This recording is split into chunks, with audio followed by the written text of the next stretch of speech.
Live from the National News Studio, Sri Lanka.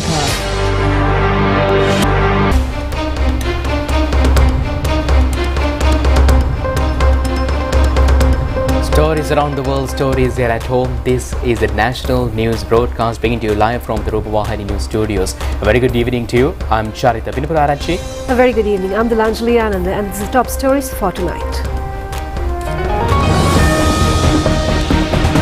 The US Undersecretary meets the President. What former President Maithripala related to the CID on the Easter Sunday attacks is revealed in Parliament. Management of Mattala Airport will be handed over to two Indian and Russian companies. The national television will air many new programs from the next month. The governing party says that if the SLPP does not field a candidate for the upcoming presidential election, it will support the present president. Voting of the second stage of Indian general election commences.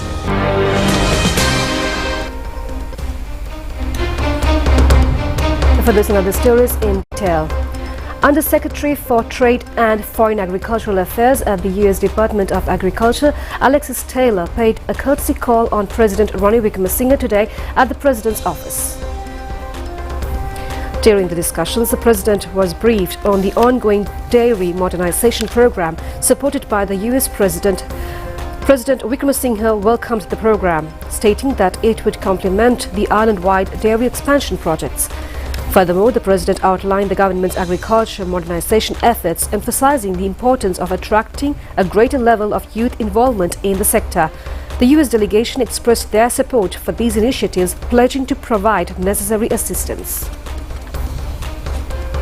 President Ranil Wickremesinghe received official handovers of generous financial contributions for the Children of Gaza Fund this morning. This is an initiative the President established to alleviate the suffering of those affected by conflicts in Gaza.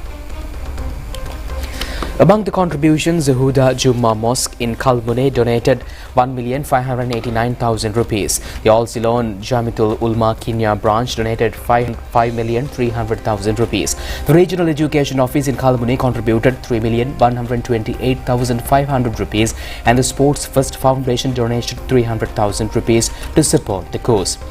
In addition, during the initial phase, President Ranil Wickremesinghe delivered $1 billion received from allocations earmarked by ministries and government bodies for this year's Iftar celebrations to the Palestinian government through an official United Nations delegation.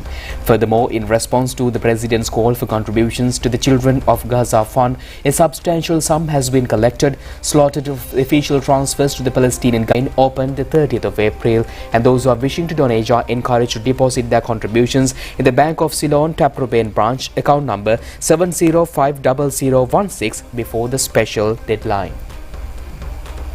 Minister Harin Fernandes says that his parliamentary privileges have been violated by a statement made by the Chief Opposition Whip, Lakshman Kiriella, regarding a court decision. He requested the Speaker to appoint a parliamentary select committee over this matter.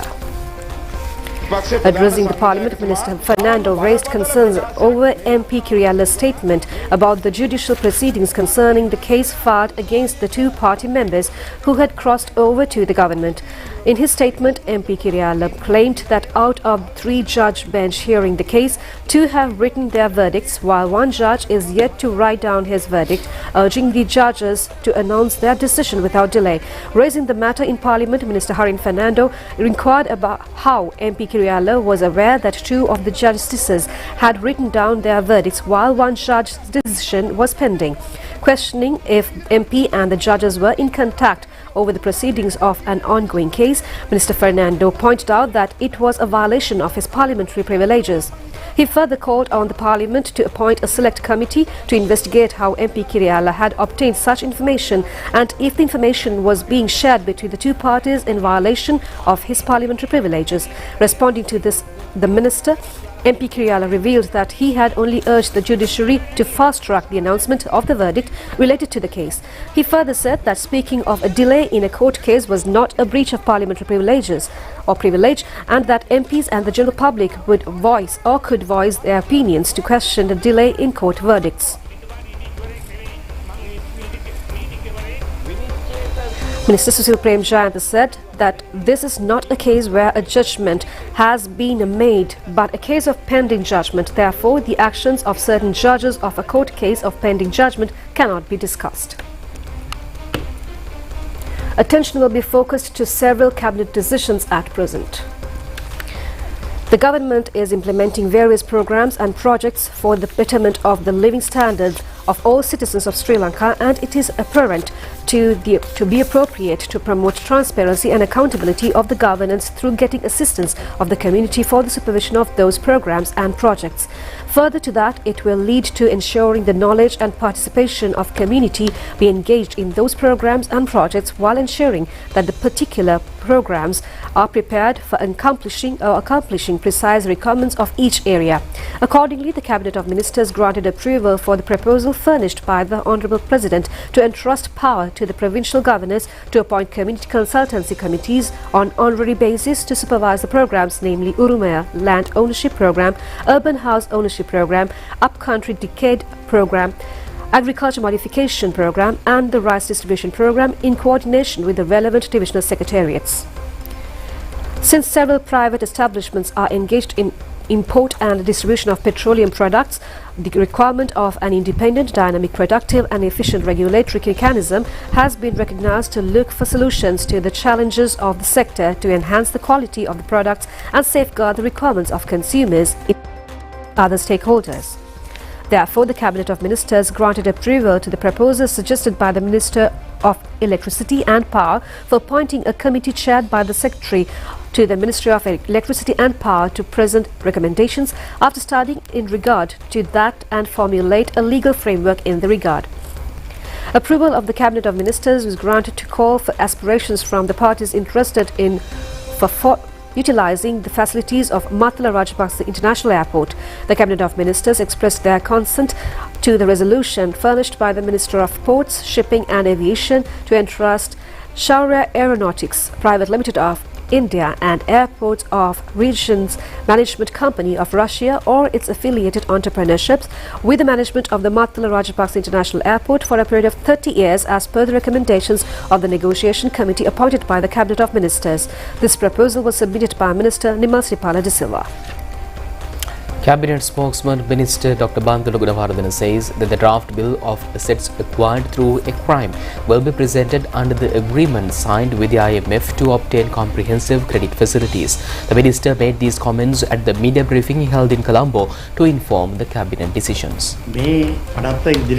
Minister Dr. Bandula Gunawardena says that measures have been taken to present this draft bill under the IMF comprehensive credit agreement. The IMF has ordered the government to prepare wider legal framework for some matters. The government has been instructed to arrange a number of special legal provisions to prevent frauds and corruption. Special regulations have been imposed under the comprehensive credit system through the DREPS restructuring.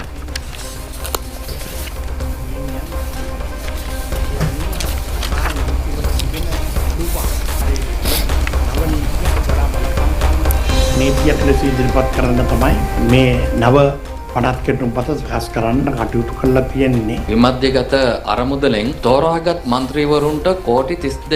President has decided to provide a sum of nearly 320 million rupees to selected parliamentarians from the decentralized budget. Priority has been given to SJB parliamentarians, and why such favours have been given to them before a possible election. Minister Dr. Bandula Gunawardena said that he does not know about such a matter. These funds have been allocated to them with much difficulty since the development process has been stalled for over 3 years. This is not a distribution of money. Funds have to be given to the development committees through the district secretary. These development proposals commenced under the central government, provincial council and local government bodies in the relevant districts. Representatives of any political party are able to participate in these development committees. For an example, Major Pradeep Uddugoda is the chairman of the Colombo District Committee. The minister said he is the chairman of Homagama Divisional Development Committee. After passing the relevant proposals at the provincial level, these proposals will be sent to the Colombo District Committee. They will be implemented after the district committee approved them. Now, Minister Tiran Alas said in Parliament today that former President Maithripala Sirisena had not informed the CID regarding any connection of Sri Lankan citizen over the Easter Sunday attacks. The minister made these remarks joining the three-day debate on the Easter Sunday attacks. Three-day parliamentary debate on Easter Sunday attack that took place in 2019 was concluded today as parliamentarians representing the government and the opposition expressed their views regarding the terror attack. During the debate on the Easter Sunday bomb attacks, which span 11 days, without politicizing the matter, he urged collaboration among the police and legal authorities to address any shortcomings and bring closure to the discussions. Regarding the former president's statement, Minister Alas noted the absence of any mention implicating a citizen or their relation in the country. He also referenced to an ongoing case before the Maliga Kanda court related to this matter, refraining from further commentary on the topic. Meanwhile, the minister revealed that there has been no disclosure of information from any report indicating that Suresh Sali of the Intelligence Division has had any relations with Saran Hashim. A media briefing of the United Youth Organization that is comprised with youth representatives in many sectors was held at the Waters Edge Hotel premises yesterday. K. first said that a conducive school network should be set up in Sri Lanka again. A better society can only be created through this move. Sri Lanka must be transformed into a country with better social values. Prasad Asankaratnayaka said that some elements engaged in the struggle not for the country but for personal gains. However, there was a small amount of youth who supported the struggle on behalf of the country. As the United Youth Organization, we are not aggressive to win our demands. Pravina Joseph Deserum said that the United Youth Organization is comprised with members of all communities. Our members especially think about going forward with unity.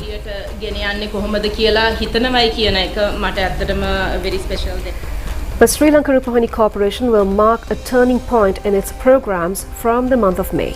And accordingly, agreements were signed today with regard to two new sponsored programs. The agreements were signed at the Ministry of Mass Media premises under the patronage of Minister Dr. Bandula Gunawardena. The agreement was signed for the program titled Nipuna Pirivara with the aim of increasing the number of skilled workers in Sri Lanka by the Chairman of Sri Lanka Rupavahini Corporation, Dr. Prasad Samarasinghe, and Chairman of Higher Technological Construction Training Academy, MD Paul.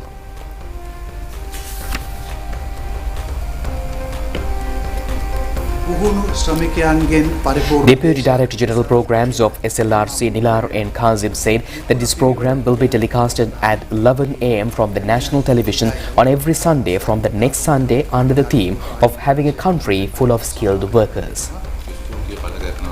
Chairman of Higher Technological Construction Training Academy, MD Paul, said that it is commendable for the national television to start such a program as a national mission. The other agreement was signed by Chairman of Sri Lanka Software and Allied Services Association, Jehan Perinagaram, and the Chairman of Sri Lanka Rupavahini Corporation, Dr. Prasad Samarasinghe.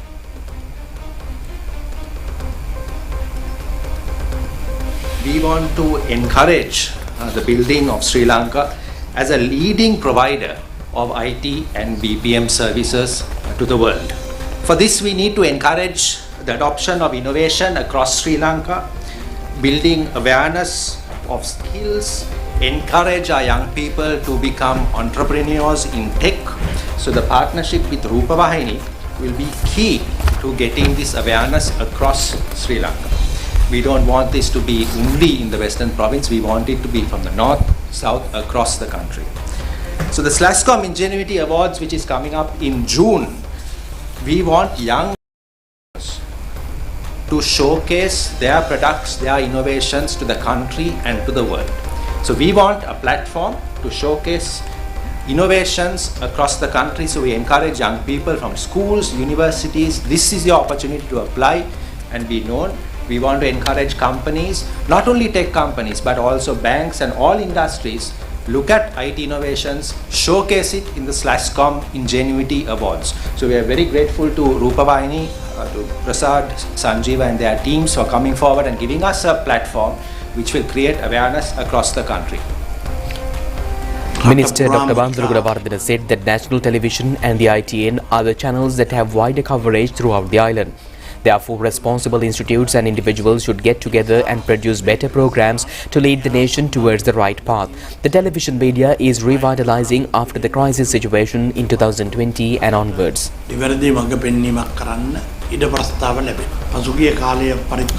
And meanwhile, the governing party says that if the Sri Lanka Podujana Peramuna do not field a candidate for the upcoming presidential election, it will extend support to the present president.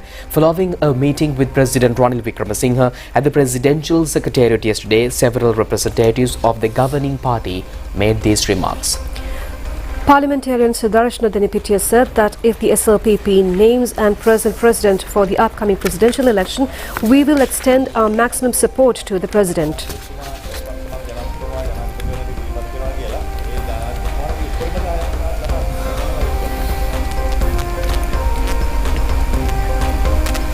State Minister Janaka Wakkumura said that their hope is to contest the election jointly with all other governing parties. The presidential candidate will be named as a party by next month. China has extended its support to enhance the renewable energy, vehicle manufacturing, agrotechnology, paper and printing sectors. The Small and Medium Scale Commercial Entrepreneurs Association in China has exchanged ideas with Prime Minister Dinesh Gunawardena at a meeting held yesterday.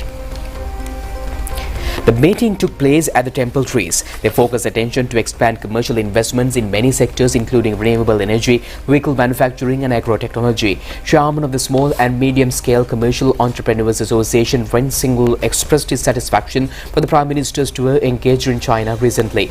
Vice Chairman of the association, Su Xiang, said that China will be able to invest in solar power, wind power and biometric power and many other sectors in Sri Lanka. Expressing his views, Prime Minister Dinesh Gunawardena pointed out that Sri Lanka can export best quality cinnamon products to China. He also pointed out that the necessity of giving priority to import electric vehicles from China. A group of Chinese entrepreneurs and officials of several ministries were present.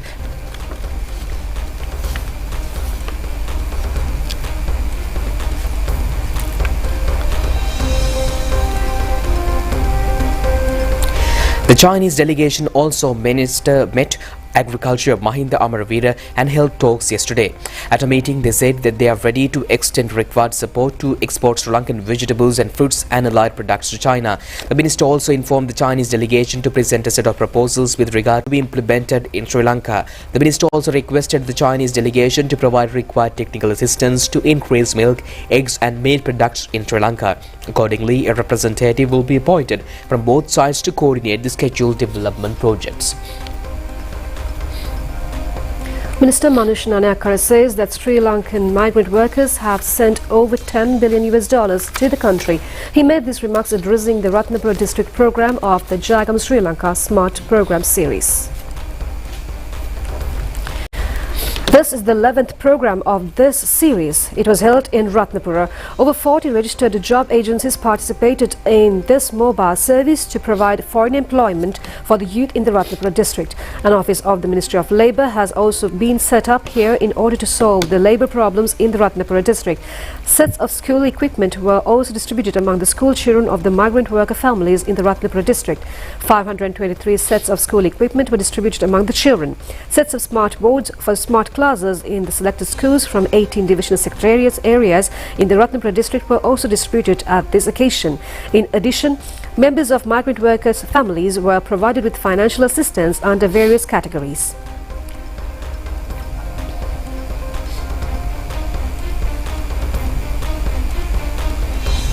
Minister Manush Nanayakkara said that the ministry came to Ratnapura district with the 11th program of this series. 134 smart classrooms have been provided to the schools in Ratnapura. In addition, 1,279 scholarships have been distributed among the students of migrant worker families. 3,791 sets of school equipment have also been distributed among school children. Under the Shramavasana Fund, over 10,000 sets of school equipment have been distributed. 857 individuals have been provided with self-employment allowances, each worth 50,000 rupees. The government provides these reliefs to people and school children in smart manner without taking politics to the school. People's representatives, including Minister Pavitra Bhattacharya and state officials, were present at this occasion. Airports and Civil Aviation Services Company says that new flight schedule between Maldives and the Katunaika Airport was initiated since last night. Accordingly, the first aircraft with 157 passengers arrived at the Katunaika Airport at 9:30 p.m. yesterday. Among the passengers, there were State Transport and Aviation Services Minister of Maldives, Captain Mohammed Amin. Minister Nimal Siripal de Silva and others were present at the Katunaika Airport to welcome the inaugural flight. Sri Lanka agent of this air passenger service, Navaloka Aviation Services Company. More details on the new flight services are available at the website www.maldivian.aero or by dialing the hotline 0112 325 500. We have more local news in brief. An army soldier was killed and 9 others were injured in the morning at the Vasanta Nagar junction in Mount Kulam area. A lorry and a cab taking a group of army soldiers had a head-on collision. A cataract surgery program was held at the Lanka hospitals in Narhimpiti yesterday free of charge. This has been organized by the Sri Lanka China Social and Cultural Cooperative Society and Yuan Province People's Association for Friendship with Foreign Countries. Minister Dr. Ramesh Patrana and many others were present at this occasion. Religious programs were held yesterday after 3 months from the death of former State Minister Sanat Nishanta. Former President Mahinda Rajapaksa also participated in the Buddhist religious activities. And meanwhile, the Bank of Ceylon continuously extended its support for the promotion of agriculture in Sri Lanka. Accordingly, a pilot project of drones for agriculture is underway with the support of the Bank of Ceylon. Under this move, a program to spray fertilizer to the paddy fields using drones was launched recently in the Western Province. The aim of the BOC is to make a transformative change in the agricultural sector, nurturing innovative creations. Accordingly, the Bank of Ceylon extends financial support to the pilot project in using drones for agriculture. In addition, the drones technology, the BC supports various sectors, including the management of crops, optimizing the use of resources, and carrying out public awareness programs on increasing productivity.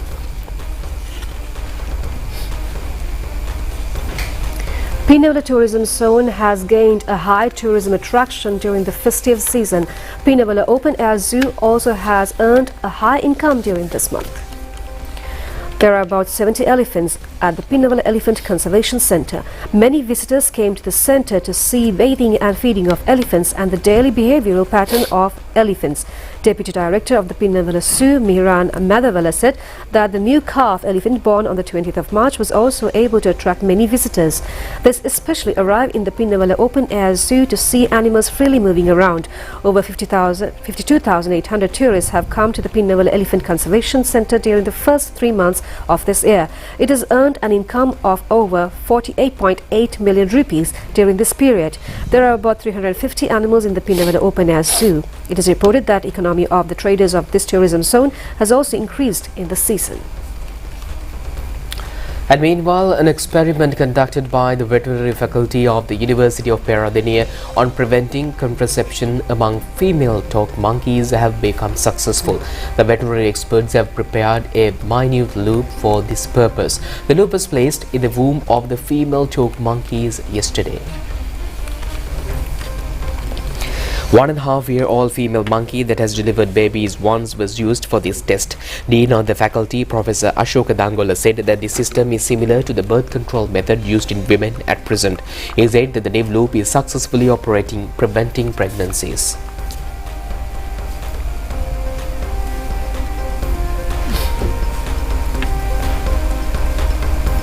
That's it on local stories. Stay tuned with international news after this break.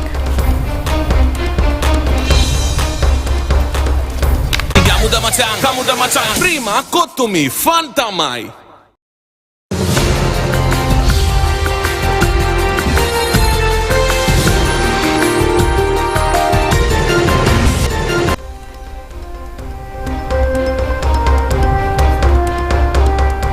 The second phase of voting for India's 2024 general elections began on Friday amid intense campaigning by Prime Minister Narendra Modi's Bharatiya Janata Party and the opposition India Alliance to appeal to voters. India's 2024 general election, the largest democratic exercise in the world, began on April 19th and ends on the 1st of June. Results are expected by June 4th. Nearly 1 billion people were eligible to vote. Eligible voters in some 88 constituencies across 13 states and union territories: Kerala, Karnataka, Rajasthan, Uttar Pradesh, Maharashtra, Madhya Pradesh, Assam, Bihar, West Bengal, Chhattisgarh, Jammu and Kashmir, Manipur and Tripura lined up outside polling stations in parts of the country hit by a scorching heat wave.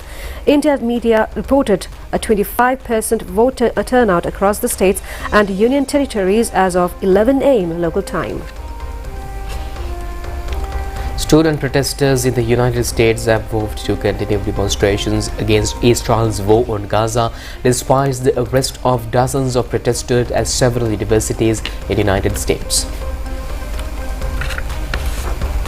Hundreds of students from universities across the nation's capital, Washington, D.C., gathered at George Washington University as the nationwide protest intensified yesterday.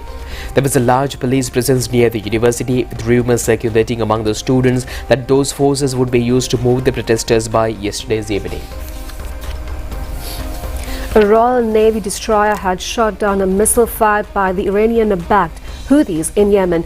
HMS Diamond was defending a HMS Diamond was used to destroy the projectile, and Ministry of Defense stated. The United Kingdom continues to be at the forefront of the international response to the Iranian-backed Houthis' dangerous attacks on commercial vessels, which have claimed the lives of international mariners. Thailand had issued fresh warnings regarding the scorching hot water as the government asserted that the heat strokes had killed at least 30 people this year. City authorities in Bangkok yesterday gave an extreme heat warning as the heat index was expected to rise above 52 Celsius. A wave of exceptionally hot water has blasted parts of South and Southeast Asia this week, prompting schools across the Philippines to suspend classes and worshippers in Bangladesh to pray for rain. Flooding and landslides in Tanzania caused by weeks of heavy rain have killed 155 people and injured 236 others. Prime Minister Kazim stated to the parliament that the El Nino climate pattern had worsened the ongoing rainy season, causing the flooding and destroying roads. El Nino rains accompanied by strong winds, floods and landslides in various parts of the country have caused significant damage.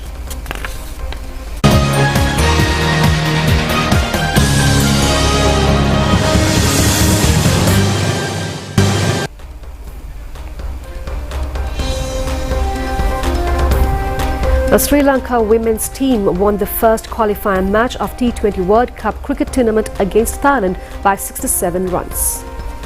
The match was played at the Torrens Oval at the Abu Dhabi. Batting first, Sri Lanka team scored 122 runs for 5 wickets in their 20 overs. Hasni Pereira and Nilakshika Silva scored 29 runs each. In reply, Thailand team could only score 55 runs. Inoshi Priyadarshini claimed 3 wickets for 14 runs and Udeshika Prabodhini claimed 2 wickets for 10 runs.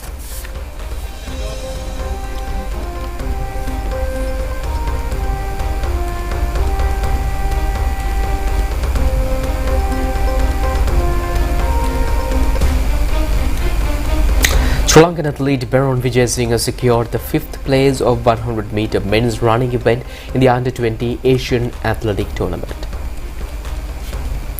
This tournament has been organized this year for the 21st occasion in Dubai. Beron Vijayasinghe completed the 100-meter men's running event in 10.54 seconds.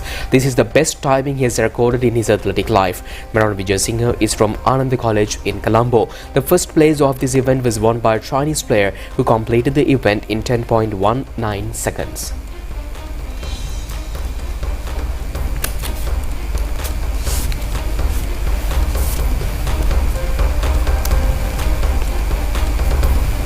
من هونغ كونغ 10-6.